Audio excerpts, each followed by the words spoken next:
Week 6 of college football is in the books, and it was an exciting weekend, to say the least, all across the landscape of college football, not just in the SEC, but also in the Big 12 as well. We will get in here and discuss all of those huge matchups, and also that and a whole lot more coming up on this edition of the Stingray Show. So sit back, relax, and enjoy as we let you guys as we discuss this past weekend of college football.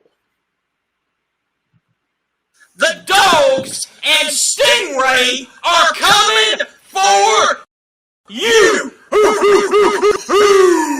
This is Stephen Ray, a.k.a. Stingray, coming to you live from Tuscaloosa, Alabama. Good afternoon, Mr. Tom Stingray here, and I'm about to shoot the door with you, like all the Auburn students do down at Auburn. Worst defense ever! So without further ado, here is the biggest.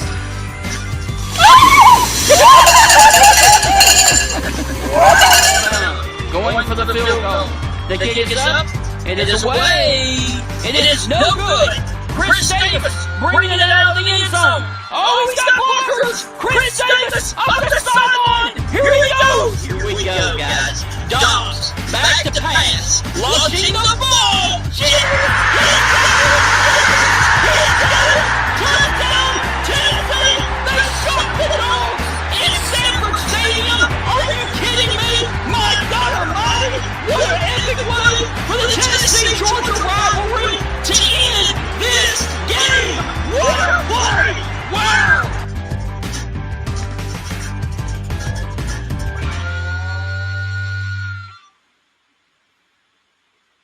Good Tuesday afternoon, everybody. This is Stephen Ray, a.k.a. Stingray, and I want to welcome you into another exciting edition of the Stingray Show.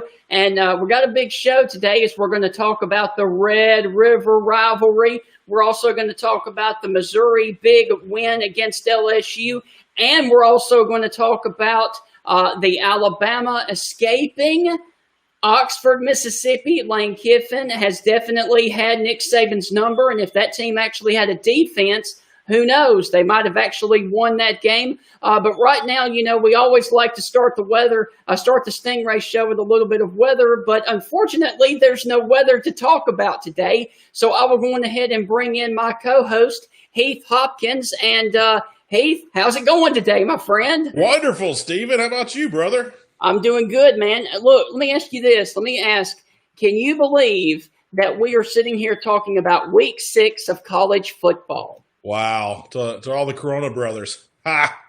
No. Yes. Yeah, I'm excited. Hey, before we get going on the show today, if y'all have any questions for us, or you want to give a shout out or roll call, tell us where you're from, go on and send that in. We want to talk to a lot of the viewers today and kind of get your feedback on this past week. But Stephen, what a great weekend of football. Tons of upset, overtime games, close games. It was just out of control, but in a great way. Absolutely. I got to tell you, man, there was a lot of great upsets too. And unfortunately, you know, we spent a lot of last week talking about Mississippi State and Arkansas, and unfortunately, they have major issues now in Starkville with the air raid. Obviously, you're a fan of Mississippi State. Yes. What do you think is going on? Wow, confidence. They've lost confidence. Yeah. They're not in sync. The one article I saw by Steve Robertson, I haven't read it yet, but I am planning on reading it here shortly today. In a little bit, they don't have the horses. They don't have the horsepower to make things happen there in Starkville just yet. So it's going to be interesting to see how things translate and play out. You go up the road to Oxford. I mean, look at what Lane Kiffin is doing. That defense is still one of the worst things I've ever seen in my life, but that offense is clicking. He's attacking space. He's making things happen. And, if you're an Ole Miss, especially on the offensive side of the ball, you've bought in. It might take a couple of junior college classes, recruiting classes, to get the Landshark defense back swimming again. But right now, that's still the train wreck defense in Oxford. But, man, Stephen, what a great weekend of everything. Let's see. Sheila says hello. and see Wash Pulver Flex. He loves the intro. Mr. Johnny D's with us. Hey, if y'all have any questions, go on and send them in. You've got me and Steven here for the next little bit. And all we want to do is talk about college football. Absolutely. And let me go ahead and say, let me pop this up here. This guy is actually in Germany watching us. So surprise about that. Well, ZZ Top says we're bad, we're nationwide. Hey, we're international now. Yes, that's right. So, man, I got to tell you, it's always exciting. And all right, you know how 2019 was the year of the great quarterbacks in the SEC. You know, you had Joe Burrow, you had Tua Tagovailoa, and a bunch of other good quarterbacks. This year, through the first few weeks of the season, it has literally turned out to be the year of the atrocious defenses. Would you not agree with that? Easily. You know, when the pandemic hit, I thought immediately that it's going to really hinder the offenses, and it's really going to hold the offenses back. And it's been the exact opposite. It has held the defenses back. Yes. The defenses are doing a lot of arm tackle, a lot of bad habits on defenses everywhere across the SEC. SEC Shorts, I love those guys. I don't know if you watch any of their stuff. SEC Shorts had a great video this week, some after-school tutoring for defense. It was LSU, Florida, and Bama. I kind of got a kick out of that. But a lot of arm tackling, a lot of neck tackling, a lot of missed tackles, not holding on, not wrapping up. They're just bad all around. Do I expect it to get better as the season goes? It has to, because it can't get any worse. Yeah, I agree with that. And, man, let's go ahead and start. And I think we will start with the Red River rivalry. Now, of course, this game went into a 4 overtime game. What did you think about the outcome there? Oh, man. For a while, it looked like both teams wanted it, and then for other parts of the game, it looked like neither team wanted it. Right. You know, it got a little crazy out there. But Oklahoma, give it up to Oklahoma. They've had a couple of setbacks. They fall out of the rankings. Nothing was going Oklahoma's way. Boomer Sooner pulled it out in the end. Took a lot of guts. That might be a turning point in their season. Who knows? You know, I'm not sold on Texas. I haven't been sold on Tom Herman since day one at Texas. Right. You know, is Oklahoma sliding back down the scale, or are they just having a slow start? Time will tell. Yes. And, wrong one. I apologize about that. I need to put the thing up here in the corner, not overlay it. You know, Texas actually went down in this game 31-17. And at that point, I thought this game was completely over. But it wasn't over, and Texas fought all the way back and scored 14 points there towards the end of regulation to force overtime. And then, unfortunately, of course, Sam Ehlinger threw the pick in the end zone in the 4th overtime that ultimately lost them the game. But right there, as you can see, Drake Stoops in the end zone, he actually spiked the football. I don't know if you are there up to that point just yet. But I really thought that at that point, you know, the referee could have thrown a flag there because you're not supposed to spike the football in college. Yeah. Was that a dead-ring point to the game? I don't know. Right. You know, did he get away with it? Yeah, he absolutely got away with it. Flag been thrown? Sure. Yeah, it would have been. You know, I don't even know what to say about the spike. I do know that Texas left the door. Texas put it in cruise control, and they couldn't get it going again. Well, they did get it going again, but they couldn't overcome the energy, the big mo, the mo for Oklahoma. So crazy game, fun game, but crazy game. Well, I wonder, hey, if y'all have any thoughts on that Texas-Oklahoma game, let us know. Fill us in on what your thoughts are. I was still kind of blown away by how Texas can't finish. I mean, we've seen this over and over with Tom Herman teams since day one at Texas. They can't finish. They can't put away guys. And I don't know why that is or how to fix it. But I know they're having problems. Absolutely. Well, let me go on ahead and we will continue to discuss that game here in just a little bit. But Heath, are you ready to bring on our very special guest? And he is actually a Missouri Tiger fan, Tim McKernan. Yes, bring Tim on. Tim. What's up, Stingray? Hi, Heath. Hey, man. How are you doing?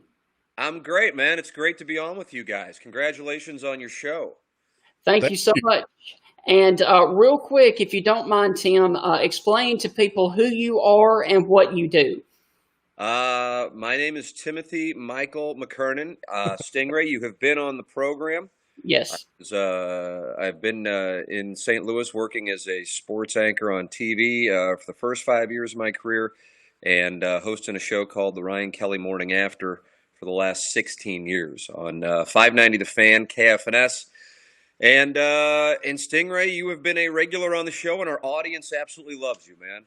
Thank you so much. And real quick, can you kind of explain what your new show is about? Which show are we talking about here? The Tim McKernan Show. Oh, the podcast. Yeah, Yes. the podcast. Yes. We had some great guests on throughout the past couple of years. It's been tough because I like to do interviews in person. Right. And so, it's that you can't get people to come in studio right now. I mean, you can, but it's kind of twisting their arm a little bit. So we'll wait till you get people back in studio and can do it live and in person. But we started doing the show about 3 years ago. And our first guest actually was Gary Pinkel. I went to his house in Columbia and did like a 90-minute interview with him. We went into some full detail. And that was the week after Auburn absolutely destroyed Missouri in what was Barry Odom's second year, if I'm not mistaken. Right. And I think it was that game actually that kind of put people's eyes on whether or not he was the long-term solution in Columbia. And obviously they made a decision at the end of last year that he was not. Right. Tim, do you think they pulled the plug too quick on Barry Odom? I mean, he's always been successful as a DC everywhere he's gone. But it looked like he was almost there.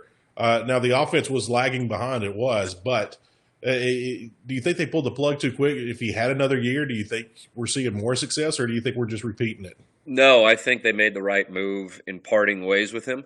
We actually had classes together at Missouri, Barry Odom and I. So it's nothing personal. I just never really felt like Heath that he got things going there. Right. And I felt like he spent a lot of time trying to sell fans and media, justifying the fact that he had the job, rather than just getting the job done. One thing that you can say about what Eli Drinkwitz has done in a short amount of time here is he has a win that, whether or not LSU is even a good team this year, is certainly up for debate. I think a lot of people would probably say they're not.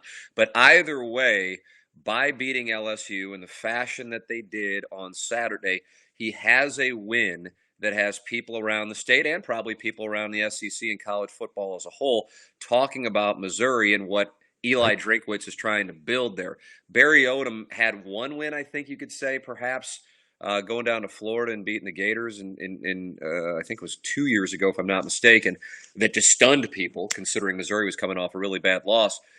But it just wasn't there just was not a real sense that Missouri was moving in the right direction under Barry Odom, and that is why I think they pulled the plug. But I'll tell you this, guys, it wasn't like it was a move that was universally celebrated. Sometimes you have coaching terminations in the SEC and people know it's coming and they've been expecting it for a long time. Barry Odom, seeing as he was a Missouri guy who played football at Missouri, was an assistant at Missouri, he had a lot of support, but that support had dwindled. And I think some people felt like that his numbers were padded by some weaker opponents. I know I felt that way. And when it came time to play some of the tougher schools, there was a clear disparity between Missouri and the SEC.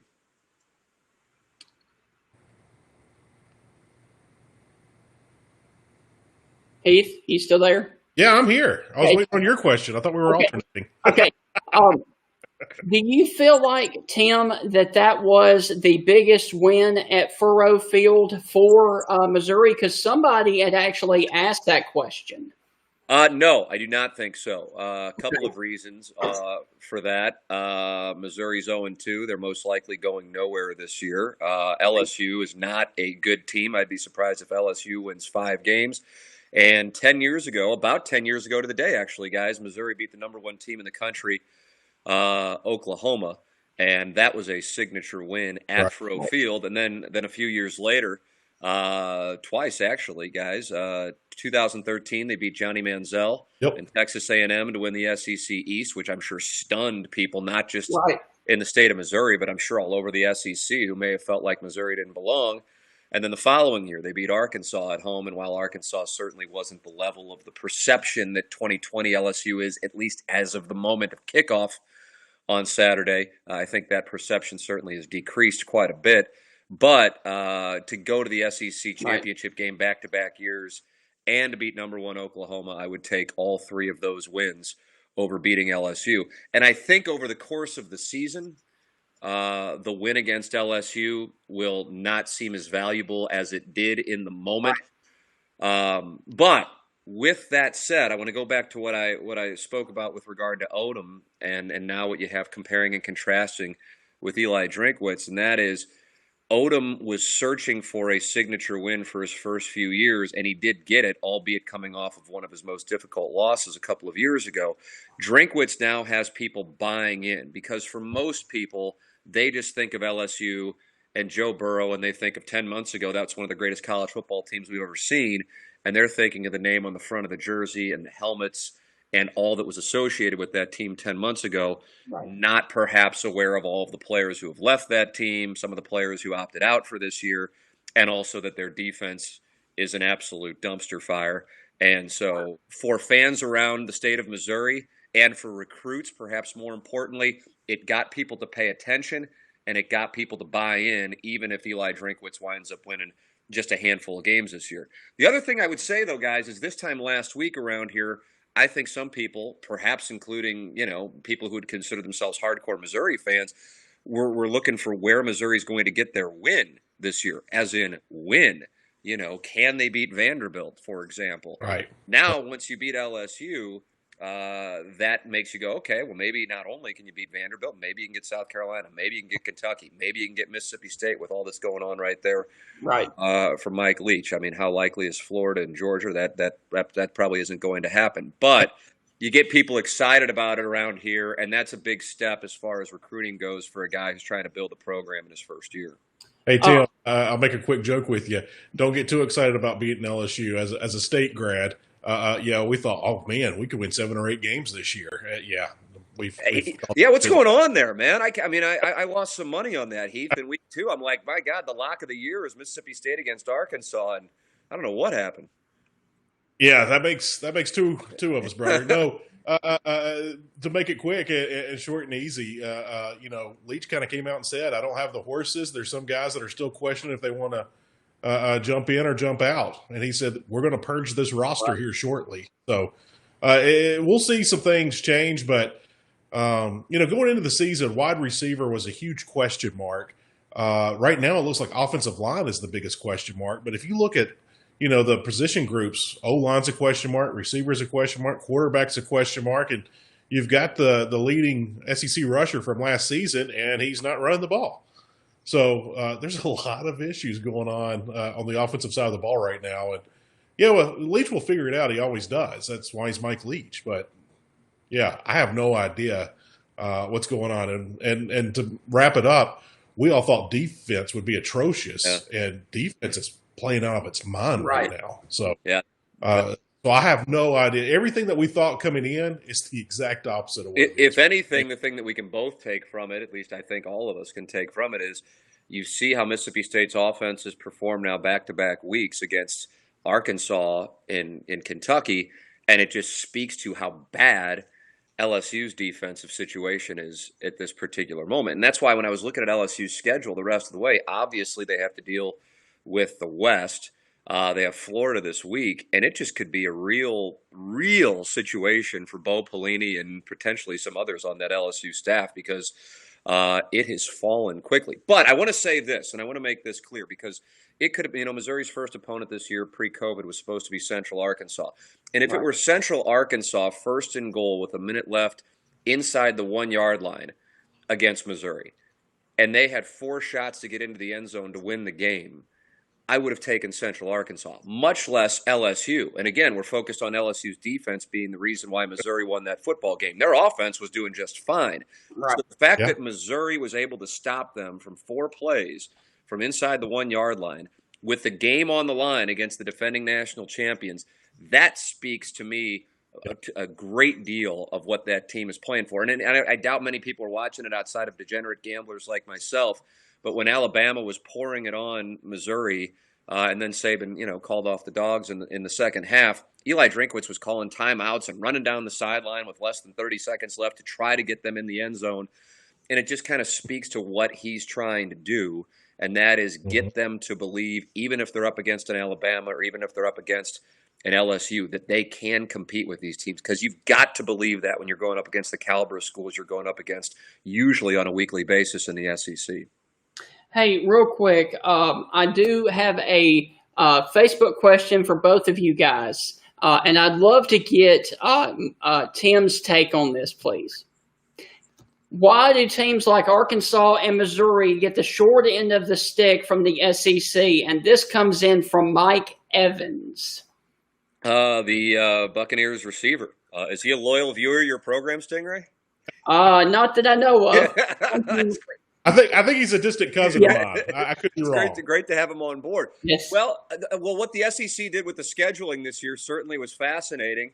With regard to how Georgia got the lovely deal on who they got to play from the West, and LSU and Alabama got to play Missouri, and it certainly seemed awfully coincidental that the schools who are either down on a regular basis or in particular this year were handed off to Nick Saban and Ed Orgeron, as the case was for Missouri. And so Eli Drinkwitz gets the baptism of versus Alabama at an up-and-coming Tennessee team, and then what was supposed to be at Death Valley on a Saturday night. I mean, that's quite a way to start your tenure in the SEC.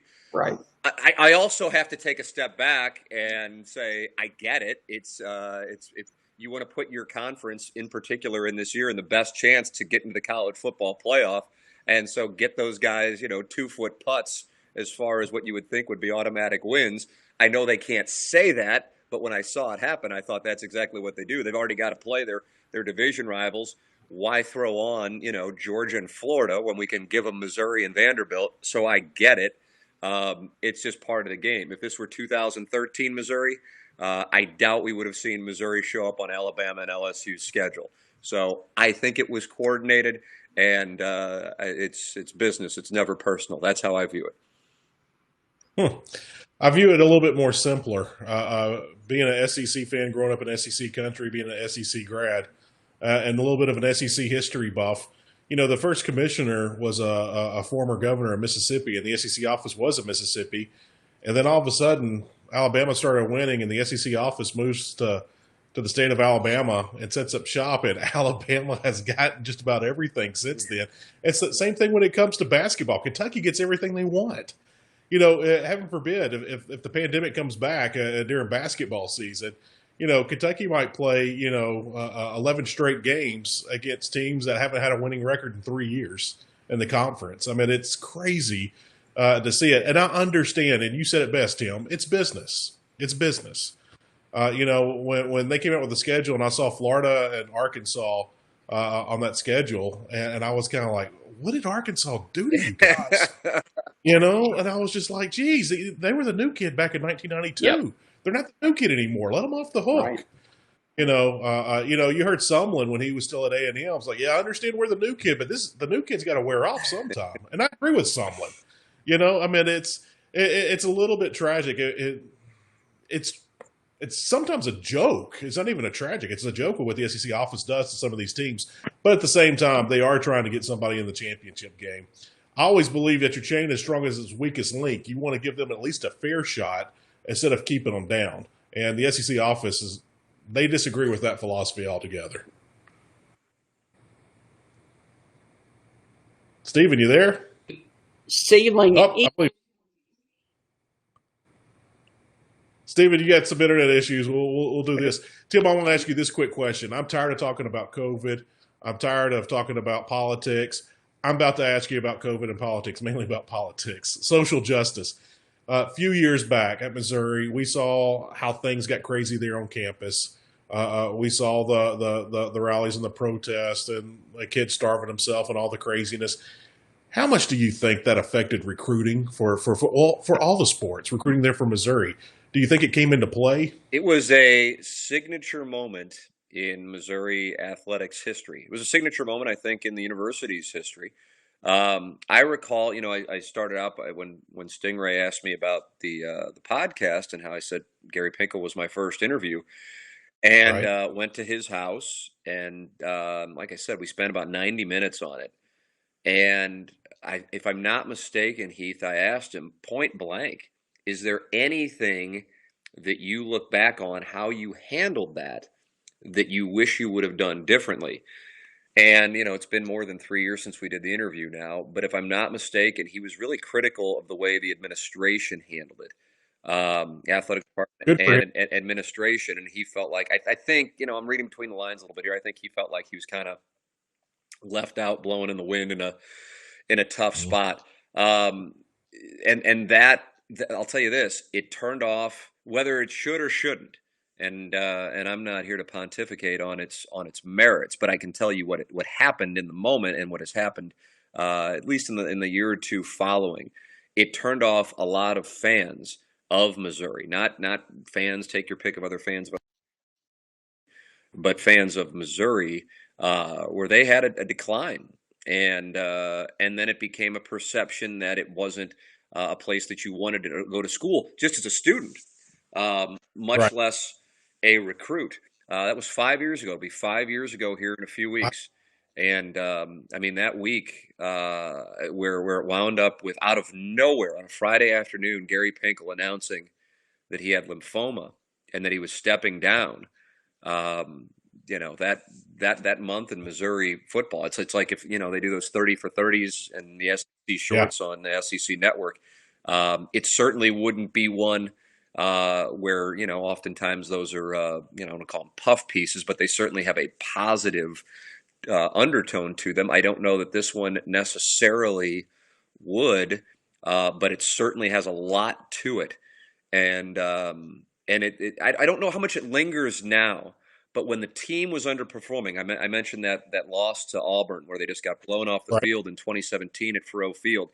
You had that less than 2 years after everything that took place in November of 2015, and all it did was compound the negative feelings from a lot of Missouri fans. This isn't like a wing of the Missouri. I think this was a healthy amount of Missouri fans who were turned off by the way that happened, turned off by the way Pinkel handled it. And then all of a sudden you got a team that, 3 years beforehand was in the SEC championship game playing against Alabama, getting embarrassed at home. That was a real low point for a football program, as much as I love it and having gone to school there, for a football program that really, from 1984 through 1997, up until 97 was just like a joke. I mean, they'd get blown off the field. And you Right. thought all this progress had been made in 2007 when they got to number one in the country. 2008, they got in the top 5 again. 2010, beating Oklahoma at home. 2013-14, back-to-back SEC East Division championships. And then just like in a matter of a will and momentum, I think fans felt like it was really taken away because of what took place. Right. Right. I'm a firm believer in if you're over the age of 30, you don't want to mix politics, sports, or social justice or injustice issues. And I believe that folks under 30, they think they have a platform, and they do have a platform. And hey, it's America. I support the First Amendment. I support all of our amendments. But I get so tired. This is a personal view. And yeah, I'm over the age of 30. I get tired of the whole politics and sports playing out. And I know it's been a huge turnoff for so many with the NFL or Major League Baseball or whatever it's been this year. And I just always wondered how that affected Missouri. Do you think they have fully recovered from that? Although it's been 5 years ago, has everyone kind of bought back? I think, and that's kind of because I was watching the game on Saturday, and I was happy they won. But I'll tell you what surprised me the most was how many Yeah. people who I would also describe people who aren't Missouri fans were so excited about it. Because I'm watching it, I'm like, wow. Like if they would have beaten LSU of 2019, I Right. mean, that would have been Stingray. You asked me about quality wins in the history of the program. That whether they would have went to the SEC championship or not, that would have been one of the all-time greats. Beating this LSU team, it's just so obvious they're not really good, and they have a lot of issues. I mean, how many times did we see a Missouri receiver just running wide open down the field, and you're going, how is that even possible? Like one time, I guess I get it, but it just was constant. But the reason I bring that up is it seemed like people wanted to buy in again, and there was a great deal of enthusiasm. And I think that may stem from that people were turned off in part because of what happened in 2015, although I really do think that's kind of a distant memory for most at this point, but maybe I'm wrong. Right. But then also that the product not just hadn't been particularly successful with Odom. If it was kind of blah, and they might get to a bowl game, but then they'd not play too well against Texas or Oklahoma State. But it was kind of a boring style. And I think what Drinkwitz did, and some of it worked, the flea flicker to get a touchdown right out of the gate, but then going for it with a fake punt a few minutes later, some of it worked, some of it didn't, but at least they were going to go outside the box to try to put on an entertaining product and win. And then they did win.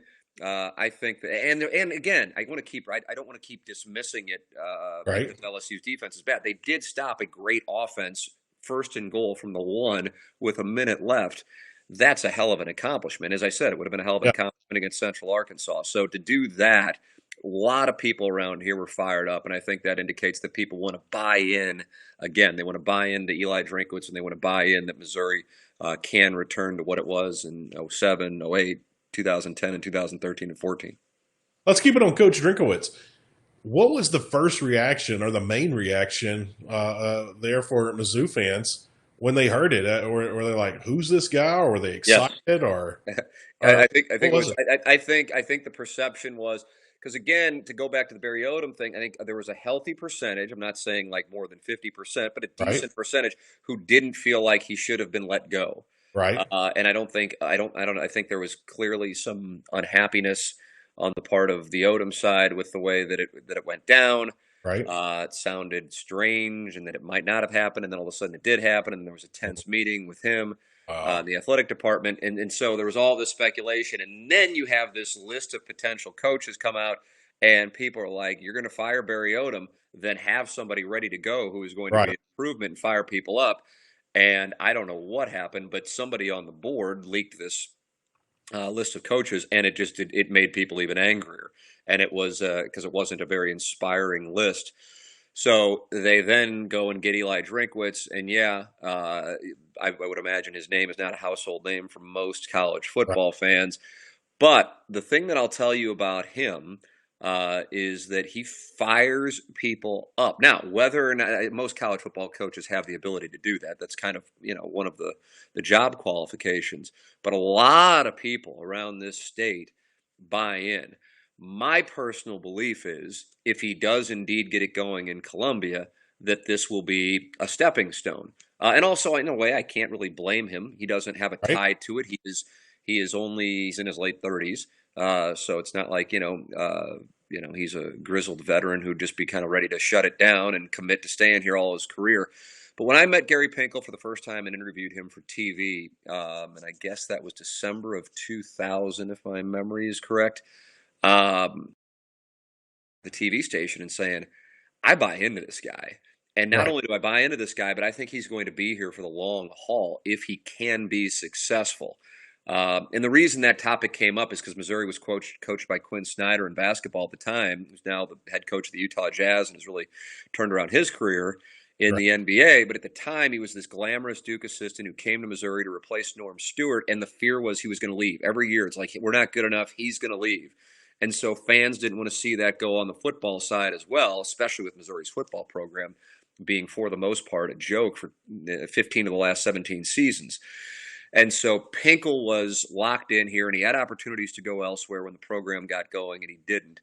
I think Eli Drinkwitz would probably go somewhere, but that's kind of, the cost of doing business. If you get it going with somebody and you're Missouri, you're not Alabama, Right. you're going to be in a spot where Alabama or Florida or somebody like that does come calling. And that's again, the cost of doing business. If you get an up and comer and he performs at your school, well, then, then good, better than have to fire him. If these other, blue bloods come calling, then that's a great spot. But I know people were buying in before, but after what happened on Saturday, they're buying in even more. And I think the key thing is around here, guys, is from a recruiting standpoint. He's been successful and caught people's eyes with that. And to see a transfer to a win against a team like LSU gets people buying in even more. Right. Oh, Stephen, you're back with us. I'm back. I apologize. I've been having internet issues, but I think I got them worked out now. So, happens to the best of them, Stingray. Hey, when SEC fans, and this is mainly SEC West fans, your LSUs and things, it irritates me personally, but when they talk about why is Mizzou even in the conference? Why do we let these guys in? No. Does that irritate Mizzou? Because that irritates the fire out of me.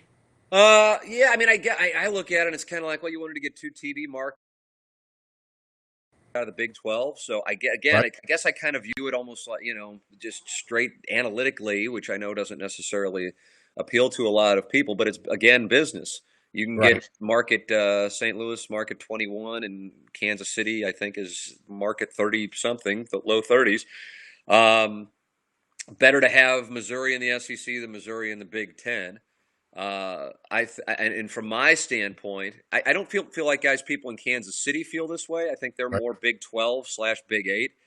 But from my standpoint, like trips to Ames, Iowa, or Manhattan, Kansas, or Stillwater, Oklahoma, it's just like this is not college football.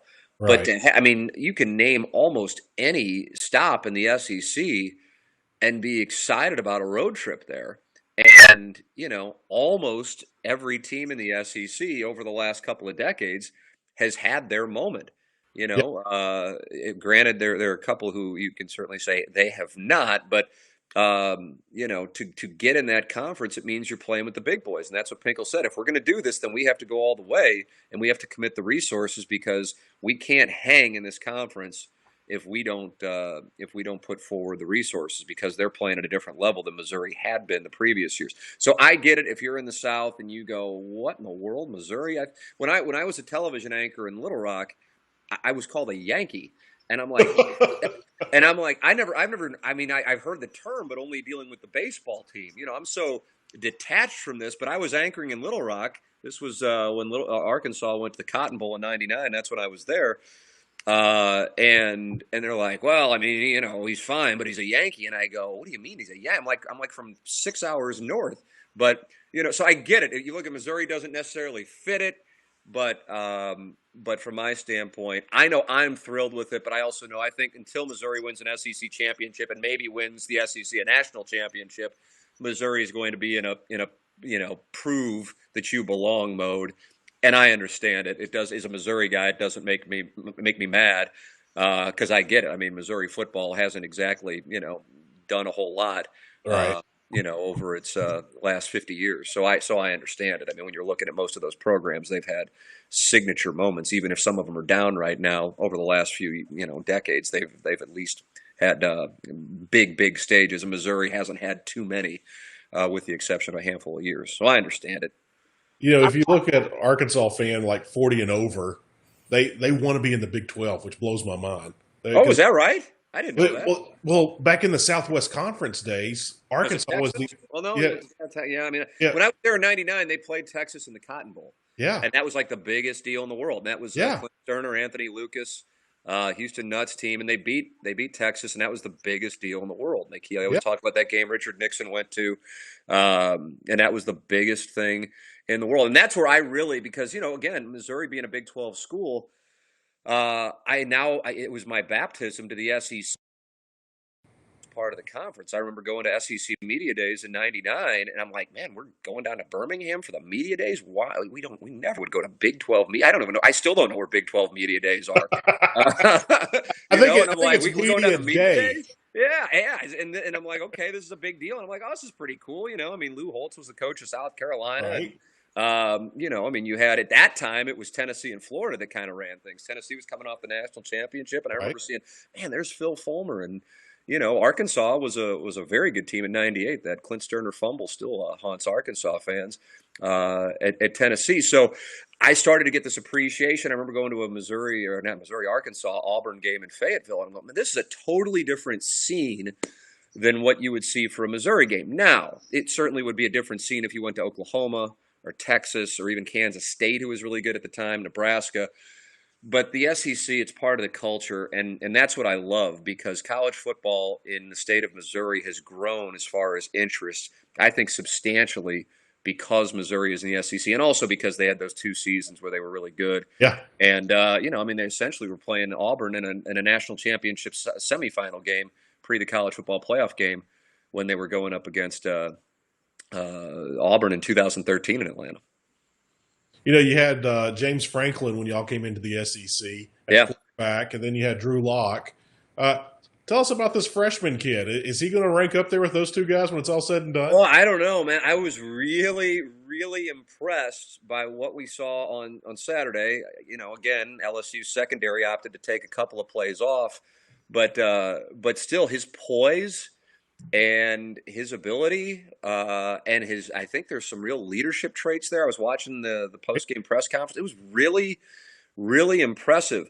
The thing that I would say about it, though, is this: if he's so good, why didn't he win the job in camp? Now that those things can happen, but it's kind of an odd deal, because if anything, one of the reasons why I was so high on Tennessee is beating Missouri, senseless in Knoxville 2 weeks ago, was because how bad the quarterback play looked against Alabama. Now I realize it's Alabama, but still, it kind of looked, I don't know. For even when Missouri's had some down years, going back to, Brad Smith in the early 2000s all the way through Drew Lock, at the very least, they've had really good quarterback play, and that Chase Daniel and Gabbert, Franklin, you made reference to, Heath.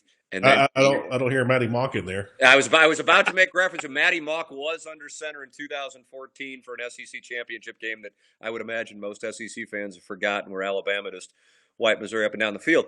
But yeah, Matty Mock, he doesn't necessarily get mentioned as often as the others, that's for certain. But I was really impressed, man. I was really impressed, and he's a freshman.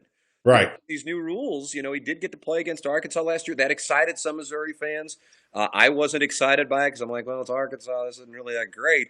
But what he did on Saturday was really impressive, and that fires me up. Maybe they do have an answer there. But if they do, it'd be a lot different than the previous names we mentioned, because Daniel came in, Brad Smith, for that matter, Daniel, Gabbert, Locke all came in with major accolades.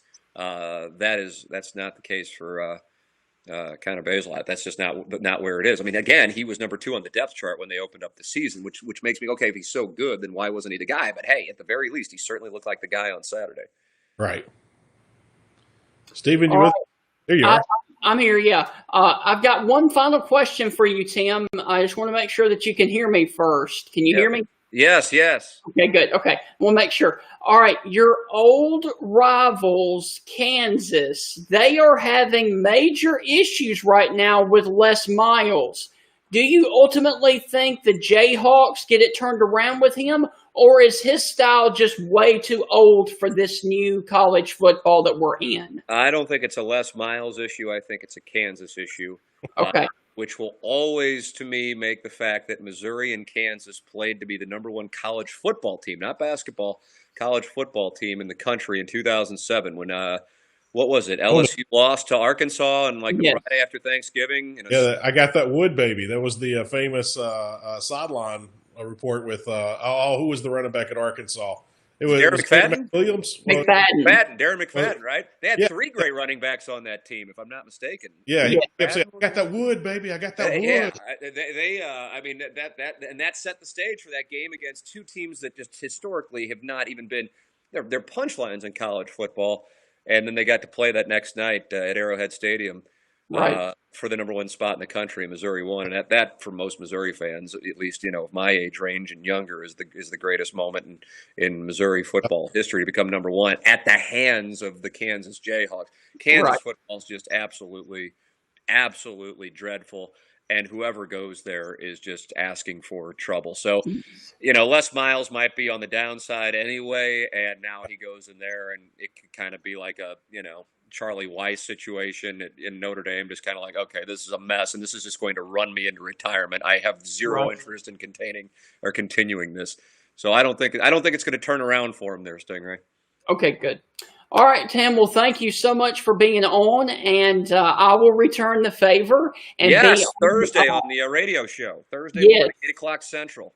So I'm excited. Well, Tim, thank you for joining us. And real quick, going ahead and tell everybody how they can find you on Twitter and Facebook. I am at T McKernan on Twitter and Timothy Michael McKernan on Facebook, and the Tim McKernan Show as well, podcasts, and the Ryan Kelly Morning After is the name of the radio show, 7 to 10 Central in St. Louis. So we'll look forward to having you on Thursday, Stingray, man. Our audience loves you. You know that. Yes, sir. And real quick, I got to do this before you go. M-I-Z. B-O-U, I see you wearing this shirt. You're wearing the shirt. Look at you. Yes, Heath, sir. What do you think about this guy? He adopted Missouri. Folks in Mississippi are forgiving. I guess so, man. Look at that. Stingray wearing the black and gold. It was a pleasure to be with you guys. Thank you so much. See you, Tim. See you, Heath. See you, Stingray. All right. Man, that was awesome. Yeah, I hate that you missed half of it, Stephen. Tim was a great guy. I heard all of it, dude. It was just my internet. I had to make sure that it was, still working good and clear and coherent and all that stuff. Tim was easily one of our best guests so far. I enjoyed that. We got to have Tim back on. Yes, and he's a big-time Missouri fan, too. So, a little bit later on, before they have a big game, we'll definitely have Tim back on. Yeah, I'm all for it. All right, let's go on ahead and continue on with the highlights. Now, of course, we really just talked a lot about the Missouri LSU game, but is it time to possibly move on and move in a different direction if you're LSU with Bo Pelini? I don't think so. Okay. Not yet. But I've seen crazier things in college football. Stop me if you heard this, Stephen. LSU fans are crazy. Yes. So nothing will shock me what happens down there. Nothing. I mean, when they hired Ed Orgeron, that shocked me. Oh, yeah. But, nothing will shock me on what happens down there. I think Pelini has to figure some things out. But you got to remember, there was nothing left on that defense to work with. Nothing. Right. And so you're learning new schemes. You're learning a new system. You're playing under a guy that didn't recruit you. But they lost almost everybody on staff. So, I mean, they're still learning each other's names over there. So I'm not shocked that LSU's having some struggles. I am shocked that LSU is struggling as much as they are.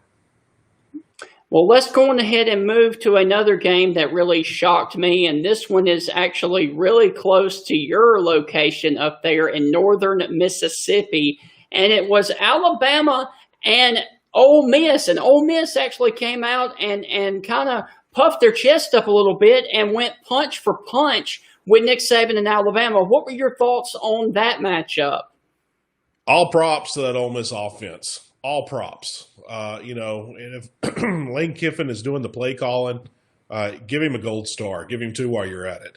I was very impressed. I knew that Ole Miss would come out and be fired up and would hang with Alabama, but I thought before halftime this game would kind of be decided, and then in the second half it would be a blowout. Right. Bama scored. Did we ever see the Bama punter? I don't think we did. I don't think we ever saw the Bama punter once. I don't even think we saw the Bama field goal kicker. No. Mistaken. So, I mean, I heard that Bama scored on every drive No. but one.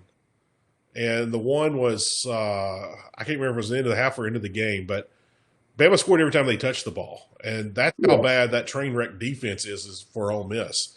Now, the Lane Train's got it rolling on offense. We've talked about that over and over and over on this show.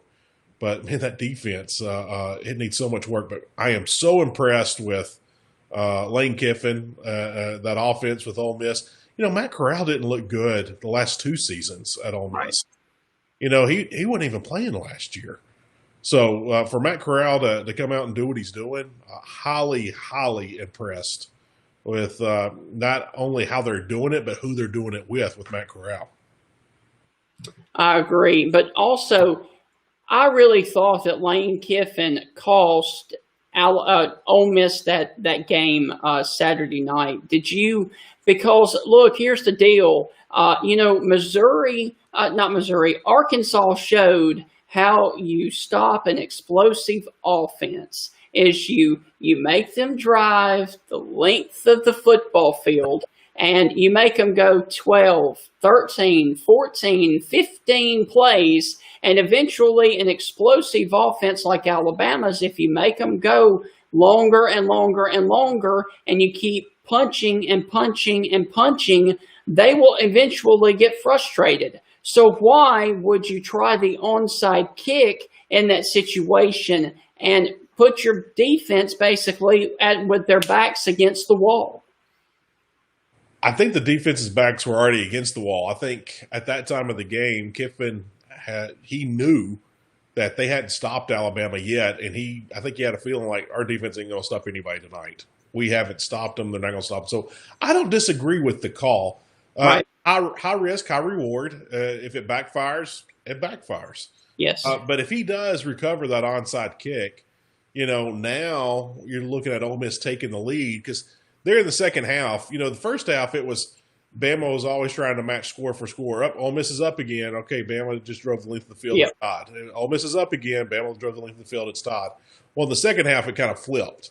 Yeah. And so, it was, hey, Bama's pulling away. Up. Nope, Ole Miss just scored again. We're tied. Bama's pulling away. Nope, we're tied again. So I think Kiffin saw that, hey, for us to win this game, I'm going to have to get a turnover or an onside kick. And he said, I got an option right here to do an onside kick. So I don't blame him. I actually like the call. I don't think it cost him the game. If he kicks that ball deep, I don't think they're stopping Alabama. I do agree with you. Don't give up the big play. Keep everybody in front of you. But, this is an Ole Miss team that gave up over 400 yards on the ground rushing against Kentucky the week before. There were 3 guys that had 100 yards rushing for Kentucky. So, that Kentucky offense is not what I would call high maintenance. I wouldn't call that Kentucky offense, overpowerful. But I would call that offense, consistent. And so I think Kiffin knows that his defense – it's just not built to stop anybody right now. And so you're going to – for Ole Miss to win ball games, you're going to have to help that defense out. You're going to have to get false starts calls. You're going to have to give them turnovers because Ole Miss is not going to do it on their own on defense. I agree with that. Well, go on ahead and take the reins real quick, and I will be right back, okay? All right. So if you look at Missouri's schedule, I mean, it's absolutely fascinating. I got it right here. They started with Alabama. We know how that went. They had Tennessee. Then they get the win against LSU. Now they got Vanderbilt coming into town. And so that game's been postponed already. But think about that. They could be 2-2 if they played that game this week. And then after that, they've got Florida, who's coming off a loss this past weekend. They got a Kentucky team that they can hang with and beat. And then they have the off week. Now, the backside of that schedule, it gets a little bit more manageable. They start off with Georgia, which is not manageable at all. But then they come back with South Carolina, Arkansas, Mississippi State. So, Mizzou has a chance. I mean, we're kind of shocked to see that score last week. But, Mizzou, they might get 3, 4, maybe 5 wins this year. It's crazy to think about.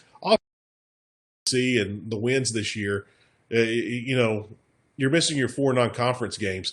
Let's say you go 2-8 on this all-SEC schedule. Well, in real life, you would have probably won 6 games with your 4 non-conference games. So, at 2 and 4 is 6. You don't get those 4 non-conference games this year. So, you can add easily you can easily add 3, if not 4 wins to each of the SEC teams. And so, people are like, well, we only won 2 games this year. That would have been a 6-win team most years in the SEC. So that's one thing to look at. Go back and look at teams for the past 2 decades, that made bowl games, that just made bowl games in the SEC. Their SEC conference record usually was 2-6. So with that being said, I'm not going to be down on 2-win teams in the SEC this year because those teams are usually bowl-winning team or bowl-traveling teams making bowl games, and that's not the case this season. Stephen, I see you're back with us, brother. I am. And let me ask you this too. Yeah. Let me pop this up here as well. Have you ever seen a more undisciplined Alabama defense than what we saw the other night? I'm about to roll some video here for you. Alabama's defense was absolutely getting gashed every time they had the ball. Yeah, they were. They absolutely were. Just watching the replays, I'm trying to watch angles on tackles, but they're not getting off blocks, Steven. No, they're not. Blocking them. They're not getting off of them. So, I don't know if it's poor angles or they're not being able to get off blocks or they're not completely understanding their assignments. It could be something as simple as these young guys are being too overly aggressive and they're locking up with guys that they shouldn't even be touching. I mean, there's so many simple things that it could be a bigger issue. I wish I was making millions of dollars a year as an SEC coordinator to tell you the exact answer. That's not the case, as my bank account will tell you. Yes. But with Alabama, I look back at that 97 Alabama team. That team was horrendous against the run. I remember seeing offensive lines make holes that, you could put a semi through there.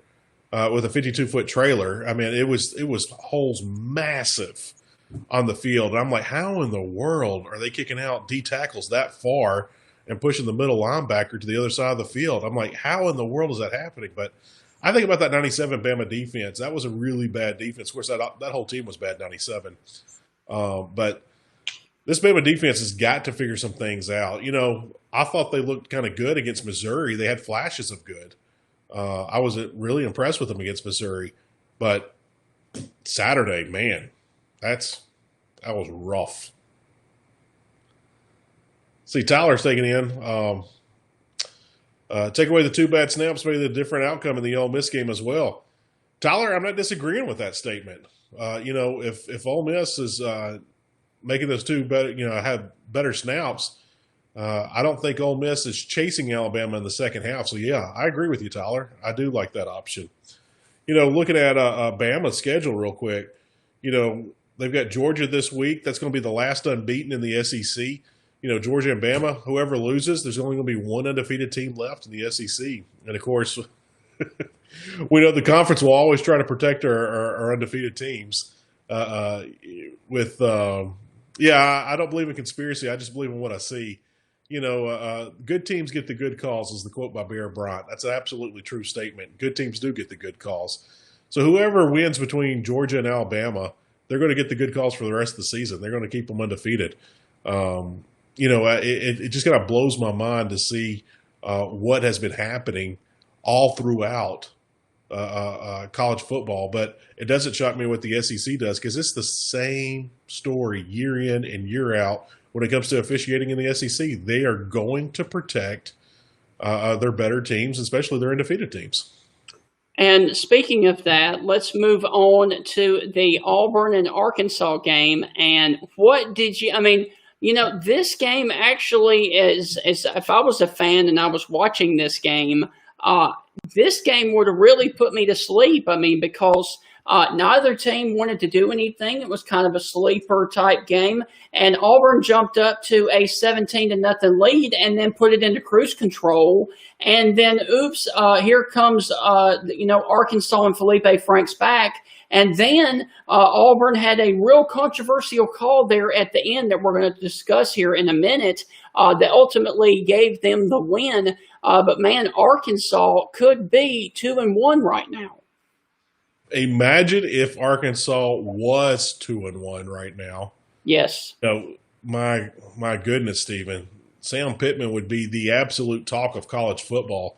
Yes. Looking at that Arkansas schedule, they've got Ole Miss this week, and if they were coming into that game 2-1 and they beat Ole Miss and they're 3-1 with a week off, getting ready to travel to College Station and take on A&M, I mean, they're the talk of college football. But this schedule for Arkansas, let me just read off the remaining games. Ole Miss this week, then they're at A&M, then they got Tennessee, they're at Florida, they got LSU, Mizzou, and wrap up with Bama. I mean, that's just brutal. Yes. You're playing some very physical teams. That Texas A&M defense, I don't think has hit its stride. I expect that A&M defense to be one of the better defenses at the end of the year. They'll definitely be one of the better defenses second half of the season. But, that's a physical defense that A&M's got. Oh, yeah. But Arkansas could be the absolute talk of college football right now, and rightfully so. We all giggled and laughed when they hired Sam Pittman, and everybody was like, "Who? What?" Yes. Yeah, this is a joke.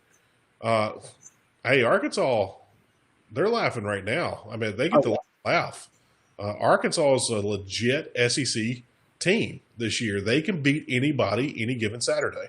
And, Auburn was supposed to be a sleeper team because, they had the momentum of beating Alabama last year. They were supposed to be the sleeper team, possibly, and be a contender this year. And they even just barely beat, they came out, they barely beat Kentucky. They didn't look good against Georgia, and now they barely beat Arkansas. Yeah, I don't know what's going on there at Auburn. I had a lot of question marks about Auburn coming into the season. I've only got more questions now. Yep. I think the depth is a major issue at Auburn right now.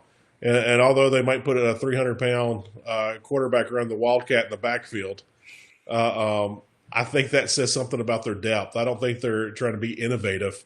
I think that says something about their depth right there. They're making it fun. They're trying to flip the script and make it a positive, and everyone's talking about that. But I think the bigger issue, if you see through the situation and read between the lines, Auburn has a lot of depth problems. Oh, yeah. On offense, a lot of depth. And injury, too.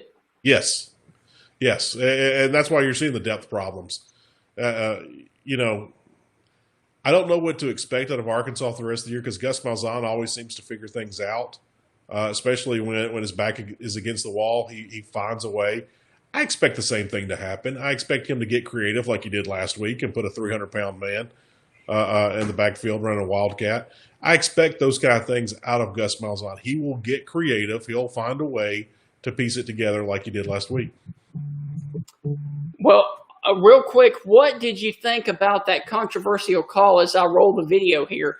Bo Nix actually did muff the snap and then went to spike it. That to me, and apparently everybody else, would be a backwards pass and then Arkansas football. When I heard the ruling there on ESPN, the official with ESPN saying that is the right call, I was shocked when I heard that. Yes. I thought that SEC officials were doing SEC official things.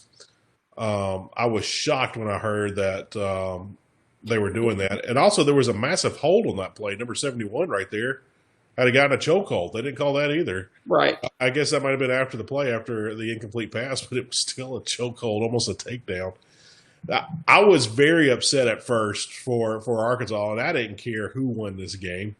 But I was sitting there, I was like, Arkansas has fought to the bitter end, and they've hung in here. Yep. And now they're going to steal this from them. They're going to rob Arkansas of this. But, when they clarified it right off the bat on ESPN, and hey, props to ESPN and their coverage there, they said that is the exact right call being made. I did not know that. I did not agree with it. But if that's the right call, that's the right call. Right. But I was heartbroken for the Razorbacks and their fans. That was painful. That was painful to watch that game end that way. And I tell you, man, Auburn just came so close to getting beat there. And that was a clean recovery by the Arkansas defender there. So if it was, then they could have said, fumble, turnover, Arkansas football. Steven, true or false statement? The SEC, best coaches, the greatest players, the most beautiful women, the cleanest air, the softest toilet paper, and the worst officials. Yes, I agree with that. True all the way. All right, man, let's go on ahead and keep going with our coverage. And we actually did not talk about this one yet, but this one was a huge shocker to me, just simply because, let me go on ahead and frame this up for you. Ever since we have been here on the show, you and I have dogged, absolutely dogged this man because of his play. Oh, Steven, don't freeze on me his now. Signature win. Steven, you froze on me, man. Did you have an icy for lunch? You're freezing on me. Are you there? Oh. You're talking about the signature win. Well, I think we've dogged Vanderbilt more than anybody. But, gosh, I have no idea who you're talking about the most. But I got a great feeling. I'm looking at the schedule. I don't know. You're talking about Stoops. Surely we haven't been talking Stoops, have we? Oh, I know who we're talking about. You're talking about Jimbo. Uncle Jimbo down there in College Station. Kellen Mond. Oh, wow. Yeah, I was more than shocked. I was more than shocked about Uncle Jimbo and Texas A&M and the Aggies. Whoop, right? Howdy, giggle, whatever you say down there in College Station. I was very impressed, highly impressed with the job that Jimbo Fisher and the Aggies at Texas A&M did in College Station against Dan Mullen and the Florida Gators. I did not expect that to be a good game. I did not expect it to be close. I expected that to be a snoozer. Me and you talked about that after the show on Friday. Yes. I was like, that's going to be a boring game. I mean, there's only like a couple of decent games this week, and they could be blowouts. And we had a lot of good games this weekend, but massive props to the Aggies. Massive props to Kellen Mond. I heard they lost Chapman, the wide receiver right there, who made the catch. I heard they lost him for the year. Yes, unfortunately. Yeah, he had a come-out game there against the Gators, and now he's done for the season. Yep. So tough break. Tough break. But, man, how bad is Florida's defense, though? Because the Aggies they walked up and down the field on the Gators just like Alabama did with Ole Miss and Ole Miss did with Alabama. It was really, really bad. It was bad. Todd Grantham's defenses are always just extremely aggressive. Yes. Very blitz happy, very physical, over the top physical. And you haven't seen that this year. Right. You've seen the blitzes, but sometimes they're not getting to the quarterback and they're not being over physical. So I have no idea. Again, Stephen, we talked about it at the beginning of the show, is that all these teams on defense in the SEC, we thought it would slow the offenses down, but it's the defenses that needed this work during the pandemic because there's so many bad habits happening on defense right now, all throughout the conference and college football. Right here with the highlights, I'm looking at it right there. You can see Chapman go down, grab his leg. Stephen, you froze on us again. Yeah, when Chapman went down, that was bad. But the highlights are blurry right now. But massive props to A&M for pulling that off. I did not see that coming. No one social distance after that game, I can tell you that. Oh, no, definitely not. But I was just blown away that Uncle Jimbo did it. I'm just shocked, still shocked. But good for him, good for Jimbo, good for A&M, good for the fans there in College Station and all throughout the state of Texas. Massive win for the Aggies. Absolutely. And man, I got to tell you, did you hear the quote from Dan Mullen after the game that he wants a full swamp for the LSU game? What are your thoughts on that? I see where he's coming from. I agree with what he's saying. The governor has cleared it to open up the stadiums and do everything. I also understand there's a responsibility for folks there. I don't want to go too far down this COVID rabbit hole because we're all so sick and tired of COVID and talking about the Rona. But I would like to see full stadiums in college football. I want to see a full stadium at the Swamp. I want to see things back to normal. We all do. Tired of, of the drama and the politics that come into sports. But I do also understand that they're trying to be safe than sorry. And I can agree with it one minute and disagree with it the next. And no, I'm not flip-flopping on the issue. I just want things back to normal. I want to see a full Swamp. I want to see a full stadium at Neyland. I want to see a full stadium everywhere and anywhere in the SEC. But I understand that the administration, the president, and the athletic director, Scott Strickland there at Florida, are very adamant that they're going to keep it safe than sorry. And I won't be shocked by the end of the season if we see a full stadium somewhere, but it can't be soon enough. I kind of lean with Dan, but I also understand what the administration is doing as well. All right, well, let me ask you this. We dogged Kellen Mond for so long. Yep. Well, we did. We were on him. He finally got his signature win. Now let's talk about another team that desperately needs to get their signature win while he is a senior up there in Knoxville. And correct me if I'm wrong, Jarrett Garantano or Tano. Oh, no. You frozen. You froze on me, Steven. Can you hear me now? Yeah, what was the second part of that question after Garantano? I said, when is he going to get his signature win? Let's see. Let's look at the schedule real quick. Is Kentucky a signature win? No. Will Alabama be a signature win? Yes, but yes. How many years has it been? Like 11 years? Since, yes. Gosh. Even Mississippi State's beaten Alabama in the last 11 years. I know. What's going on there? I think every team in the SEC West has beaten Alabama in the last 11 years, if I'm not mistaken. Yep.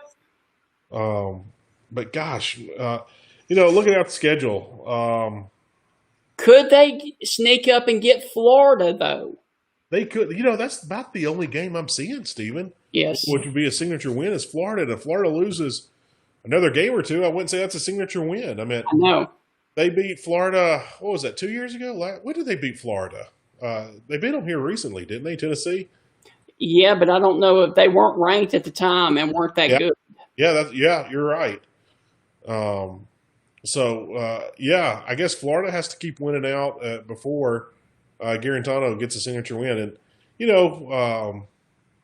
Garantano, what was the Maurer kid last year for the backup quarterback that's currently there at Tennessee? Mm-hmm. I thought Maurer was going to take that job and run away with it. And then, Garantano outworked him again. So I don't know what to think of what's going up there at Tennessee. I have no earthly idea. I know they don't have the longest winning streak anymore. No. Does that go to Georgia or Bama? I haven't North looked. Carolina. Yeah, but in the conference, who does it go to? Oh. I don't know. I don't either. We'll put our crack research staff on that one. Yes. But really, North Carolina has the nation's longest winning streak? Yes. What? Yep. That's crazy. I would have never guessed that. Like, you could have given me 20 guesses. I would have never guessed North Carolina. Yep. That's crazy. I didn't even know that. No, I don't know what's going to happen with Tennessee for the rest of the season, but I know that defense is getting better and better. Yes. It's not an elite defense, but it could be. It could become the last 3 or 4 games of the season. Just like last year with LSU. LSU's defense was terrible until like the last 4 games of the season. That's including the playoffs. Oh yeah. I want to say like maybe like the last regular season game they looked good against A&M, and then the SEC championship they looked good, and then they looked good in the playoffs. So, I mean, but before that defense was not a good defense for LSU. But it turned out to be an outstanding defense by the time the season ended. I think that's the same thing we're looking at Tennessee this year, is that this defense is good. It's showing signs, but it's not elite. But can it? Yeah, it could be by the season's end. Absolutely. And, man, Georgia and Tennessee, that game was really good up until half. And then I don't know what happened to them in the second half. Do you?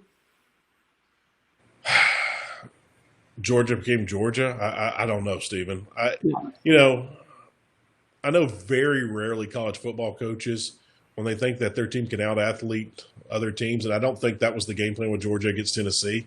I have no idea, though. But I know a lot of teams will purposely not run their game plan until the second half. They'll just kind of run a basic set first half and then come out second half and run their game plan to confuse the defense and not give you a chance to adapt as quick. So I don't think that was necessarily the issue, but and I did watch that game. I think Tennessee just played above their heads there to start. And then at the end, it just kind of caught up with them. You can't play above your head all game long. You can't. If you can, there would be upsets all the time. And there's still upsets, but they're not all the time. All right, man. Well, last week we focused a lot on Mississippi State and Arkansas. Yeah, we did. Well, I figured that we will end the show with Mississippi State and Kentucky. Give me your thoughts about this game. See you on Friday, everybody. Yeah. No, man, there are some massive issues at Mississippi State right now. Leach talked about that in his press conference yesterday. There's multiple articles being written about it. Steve Robertson wrote one that I referred to earlier. Leach does not have the horses to run the air raid. Right. He doesn't have the talent that he wants in there. And how long is it going to take him to get it? I don't know. Leach is known for taking guys. This is the one thing that shocks me, though. Leach is known for taking recruits that no one else wants and getting a lot of performance out of them. Yes. Now, the one thing that Leach did say that shocked me was that some guys aren't buying in. Some guys are sitting on the fence, and they're about to purge the roster. And I was like, whoa. Yeah. And I was like, that's a team chemistry issue. That's a leadership issue. That's not a talent issue. So if guys aren't buying in, I don't know what they're waiting for. And that's poor judgment and decision-making by those guys. So I think you're going to see a lot of things being thrown at the wall, and what sticks, Leach is going to run with. I think if you're not getting playing time in Starkville right now, this is a massive opportunity to easily move up the ladder and get some playing time. It's just crazy to see what's going on, especially after what we thought was such a huge upset in the first week. I know. It's crazy what's going on. But you know what? Let's give props to Kentucky for a second. Kentucky, they were getting a lot of preseason hype, and then that Auburn game happened, and they had that call go against them right before halftime, and then they just kind of disappeared for a while, and then they came back, and it's just crazy to see what happened with Kentucky and how they've been kind of Jekyll and Hyde. Is this the Kentucky team that we're expecting to see, or is Mississippi State offense really that bad? The Mississippi State offense is really that bad. Yeah. But I also want to give props to Kentucky as well, because, I think that was the lowest point performance in Leach's career, 2 points. Yeah, and that was only on the defense because they did the punt over his head. Yeah. So, gosh, that's just crazy to think about. Just crazy. And, I really feel like as longer as we go on in the season, you kind of see that can you hear me? Yeah, I hear you. Okay, good. I just want to make sure because, we've had some audio issues earlier. The longer you go on in the season, the more you see teams are really missing out on those spring drills and the summer workouts and that kind of stuff. Yeah.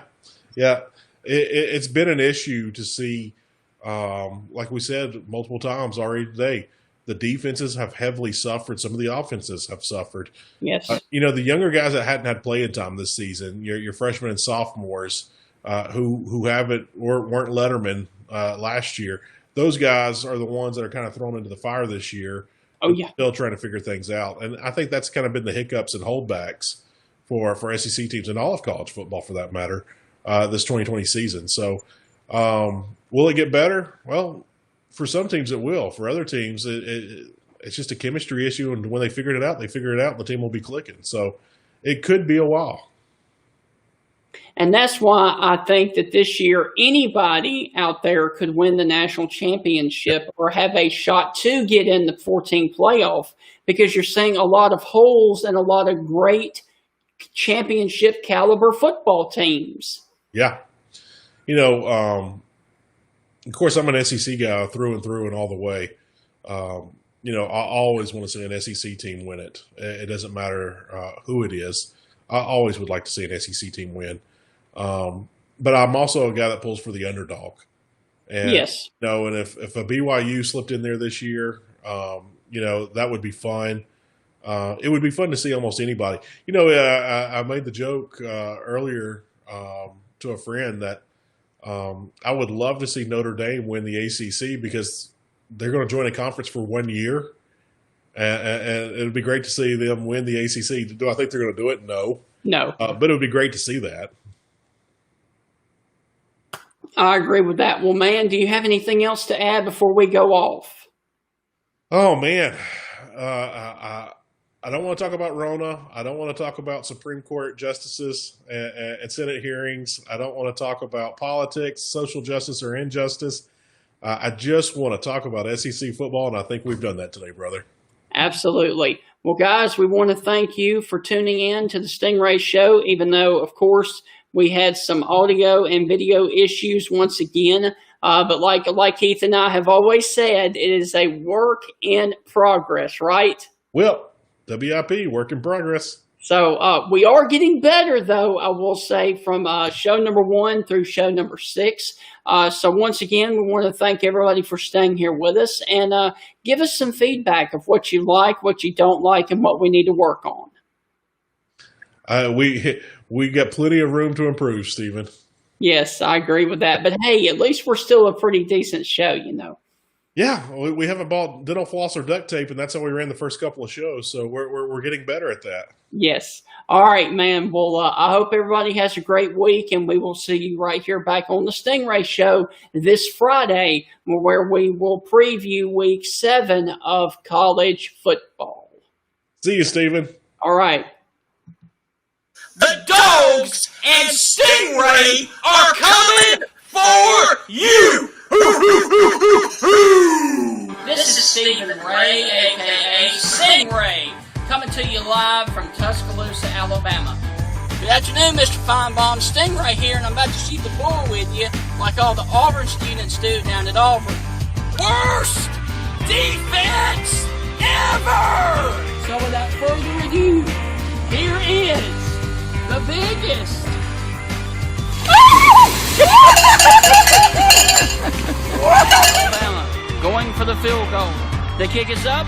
It is away. It is no good. Chris Davis bringing it out of the end zone. Oh, he's got blockers. Chris Davis up the sideline. Here he goes. Here we go, guys. Dobbs back to pass. Launching the ball. Jared, he's got it. They shocked the Dogs in Sanford Stadium. Are you kidding me? My God Almighty, what an epic way for the Tennessee-Georgia